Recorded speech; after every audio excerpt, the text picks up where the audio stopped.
Hi, ഇന്ന് നമ്മൾ ചെയ്യുന്നത് ഒരു ബട്ടർ ചിക്കനാണ്. അതായത് ഉള്ളിയൊന്നും വഴറ്റി സമയം കളയണ്ട, വളരെ ഈസിയായി വളരെ പെട്ടെന്ന് ചെയ്യാവുന്ന ഒരു ബട്ടർ ചിക്കൻ. എന്നാൽ ടേസ്റ്റോ വളരെ അടിപൊളി ടേസ്റ്റുമാണ്. അതിന് എങ്ങനെ ഉണ്ടാക്കുന്നതെന്ന് നോക്കാമേ.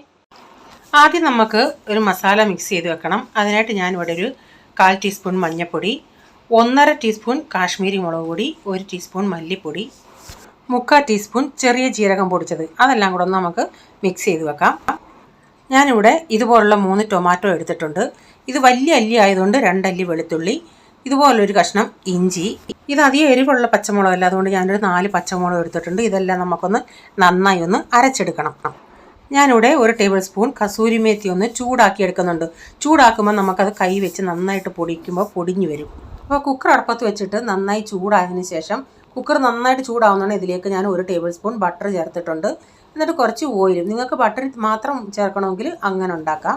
ഇപ്പോൾ ഇത് ഉരുകി വന്നിട്ടുണ്ടെങ്കിൽ 2 ടേബിൾ സ്പൂണോളം കാണും. ഇപ്പോൾ ഞാൻ കുക്കർ ഓൺ ആക്കിയിട്ടുണ്ട്. ഇതിലേക്ക് ഒരു 1/4 കപ്പ് വെള്ളം ഒഴിച്ചിട്ട് നമ്മൾ അരച്ച ആ പേസ്റ്റ് ഇതിൻ്റെ അകത്തോട്ട് ചേർത്ത് കൊടുക്കാം. എന്നിട്ട് നമ്മൾ മിക്സ് ചെയ്ത് വെച്ച പൊടികളൂടെ ചേർത്ത് കൊടുക്കാം. കുറച്ച് നേരം ഞാനിതെല്ലാം കൂടെ ഒന്ന് മിക്സ് ചെയ്ത് അതൊക്കെ ഒന്ന് ഇച്ചിരി ഒന്ന് വറ്റി വന്നിട്ടുണ്ട്. ഇതിലേക്ക് സ്വല്പം മല്ലിയില നമ്മൾ ലാസ്റ്റിലും ചേർക്കും, അതുകൊണ്ട് ഇപ്പോൾ ഇച്ചിരി മതി. ആ ചൂടാക്കിയ അതേ കസൂരി മേത്തിൽ നിന്ന് ഒരു നുള്ളു കസൂരി മേത്തിയും ചേർത്തിട്ട് 1 ടീസ്പൂൺ പഞ്ചസാര, 1/4 ടീസ്പൂൺ ഏലക്ക പൊടിച്ചതും. ഇതൊരു 1/2 കിലോ ചിക്കൻ്റെ കണക്കാണ് പറയുന്നത്. അപ്പോൾ ഇത് ഞാൻ എടുത്തേക്കുന്നത് ബോൺലെസ് ചിക്കൻ മാത്രമാണ്. നിങ്ങൾക്ക് ബോണോട് കൂടിയുള്ളത് എടുക്കാം. ചിക്കനോട് ഇട്ട് കൊടുത്തിട്ട് നന്നായിട്ട് മിക്സ് ചെയ്തിട്ട് ഞാനൊരു 2 വിസിൽ അടിച്ചെടുക്കുന്നുണ്ട്. ഞാനൊരു സ്വല്പം വെള്ളം കൂടെ ഒഴിച്ചായിരുന്നു. അപ്പം വിസിലൊക്കെ വന്ന് ഞാൻ പ്രഷർ തുറന്ന് ഇത് ഞാൻ വേറൊരു പാത്രത്തിലോട്ടാക്കുന്നുണ്ട്. ഇതിലോട്ട് ഞാൻ 15 കാഷ്യൂനട്ടും 15 ബദാമും കുറച്ച് വെള്ളത്തിൽ കൂത്ത് വെച്ചായിരുന്നു, അതുകൂടെ ഒന്ന് അരച്ചതിലോട്ട് ചേർക്കുന്നുണ്ട്. അപ്പം ഞാൻ ഉപ്പ് നോക്കിയാണ്, ഒരു ഇച്ചിരി ഉപ്പ് കുറവായിട്ട് തോന്നി. അപ്പം ഞാൻ ഇച്ചിരിയും കൂടെ ഉപ്പ് ഇട്ട് കൊടുത്തിട്ടുണ്ട്. നന്നായി മിക്സ് ചെയ്തതിന് ശേഷം ഞാനൊരു ഇച്ചിരി നേരം കൂടെ ഒന്ന് ചെറിയ തീയിൽ അവിടെ ഇട്ടിരുന്ന് അടച്ച്, അപ്പം നന്നായിട്ട് അതെല്ലാം ഒന്ന് മുകളിൽ എണ്ണയൊക്കെ നന്നായിട്ട് തെളിഞ്ഞു വന്നിട്ടുണ്ട്. അപ്പോൾ ഇതിലേക്ക് ലാസ്റ്റിൽ ഞാൻ കുറച്ച് മല്ലിയിലയും സ്വല്പം കസൂരി മെത്തിയും കൂടെ ചേർത്തിട്ടുണ്ട്.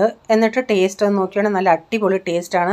നമ്മൾ ആ ബദാമും അണ്ടിപ്പരിപ്പൊക്കെ ചേർത്തില്ലേ, അതുകൊണ്ട് നല്ല അടിപൊളി ടേസ്റ്റാണ്. പിന്നെ ഒരു ക്രീമൊന്നും ചേർക്കേണ്ട ആവശ്യമില്ല. എൻ്റെ കയ്യിൽ ഇത്തിരി ക്രീം ഉള്ളതുകൊണ്ട് ഞാനൊരു ഇച്ചിരി ഒന്ന് ചേർത്തന്നേ ഉള്ളൂ. അല്ലെങ്കിൽ തന്നെ അടിപൊളി ടേസ്റ്റാണ്. നിങ്ങൾ ഈ രീതിയിലൊന്ന് ചെയ്ത് നോക്കിയാൽ നമുക്ക് സവാളയൊന്നും വഴറ്റി സമയം കളയേണ്ട, എന്നാലും നല്ല അടിപൊളി ടേസ്റ്റിലുള്ള ബട്ടർ ചിക്കൻ നമുക്ക് ഉണ്ടാക്കാം വളരെ ഈസി ആയിട്ട്. നിങ്ങൾക്ക് വേണമെങ്കിൽ ലാസ്റ്റിൽ കുറച്ചുകൂടെ ബട്ടർ ചേർക്കാം. ഞാൻ ചേർത്തില്ല കേട്ടോ, ഞാൻ ഇങ്ങനെ അങ്ങ് ഫിനിഷ് ചെയ്യുമായിരുന്നു. അപ്പം വീഡിയോ ഇഷ്ടമായെങ്കിൽ നിങ്ങൾക്ക് വീണ്ടും ചാനൽ കാണണമെന്ന് താല്പര്യമുണ്ടെങ്കിൽ, ഫോളോ ചെയ്തിട്ടില്ലെങ്കിൽ ആ ഫോളോ ബട്ടൺ ഒന്ന് പ്രസ് ചെയ്തേക്കണേ.